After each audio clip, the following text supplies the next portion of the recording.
why many companies, many manufacturing companies are preparing to scaling up their manufacturing and improving their manufacturing sites. And that's why they are looking to IoT.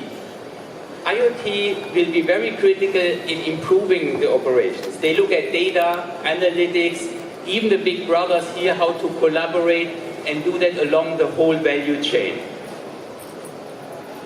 Everybody of these companies have already started with their digital transformation. Our research shows across the world that we have in every country many companies doing pilots. And in average, we see about 8 pilots. That means every company does 8 digital pilots in some sort of form. But our research also shows that scaling up is not that easy. It's hard. Making a pilot is easy, to make one sandbox experiment. But scaling up for a company transformation is difficult. Out of the sample, 70% of the companies are still in what we call the pilot trap. And that for a very long time, 1 or 2 years in the pilot trap. So, is there a reason for that?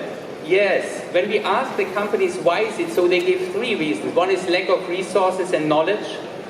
One is the high cost of scaling and how to do it. And lastly, the business case is not there. That's why you have the hurdle of scaling up. Then we ask the question of, is there someone in the world who has done it end-to-end and perfectly? This was where we joined forces together with the World Economic Forum, and we formed a team who scanned many companies. We looked at 1,000 companies with a very specific grid to ask this question. Out of this assessment, we identified 26 global lighthouses, we call, and they are all over. 26 global. On the right-hand side, you see 10 from Asia and 2 from Southeast Asia, Indonesia. Those are companies and specific sites which we declare as end-to-end digital. And the improvement potential of these companies, what they have shown, is incredible. Whether it is on productivity, agility, or customization of the product, you see the different impact zones. For example, for increase of output, we see 10 to 200% depending on the factory.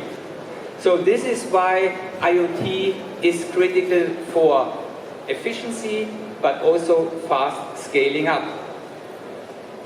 So let's assume now every company in Asia, in the world, is getting fully automated. What does that mean for social and educational purposes?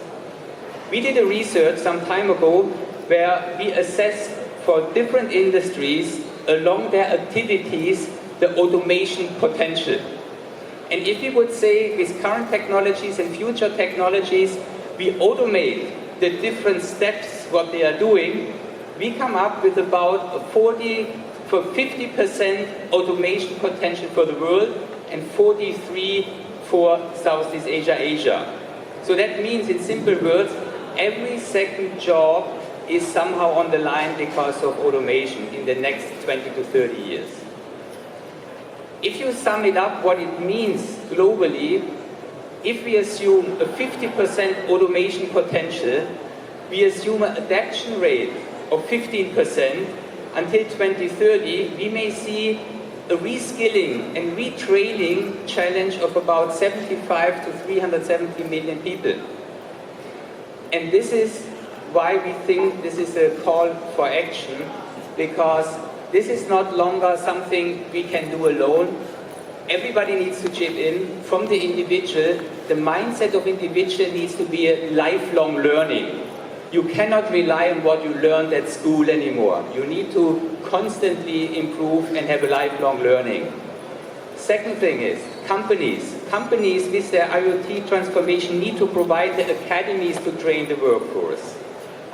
Academics, universities need to provide the curriculum provided by the companies. And lastly, also governments, what we heard about, it's all about the networks, the collaboration, what we just saw in the video. All these 4 constituencies need to work together to master that challenge. Therefore, this is the call for actions when you walk around the booth. This is what I wanted to share with you in a short presentation. Net, please reminded of the pilot trap. Don't get stuck too long there, you need to scale. And secondary is, think about the reskilling and retraining of all your employees around you, because that will be a major challenge for everyone. With that, I wanted to conclude my short presentation. Thank you very much and enjoy the day in the next 3 days in Singapore. Thank you.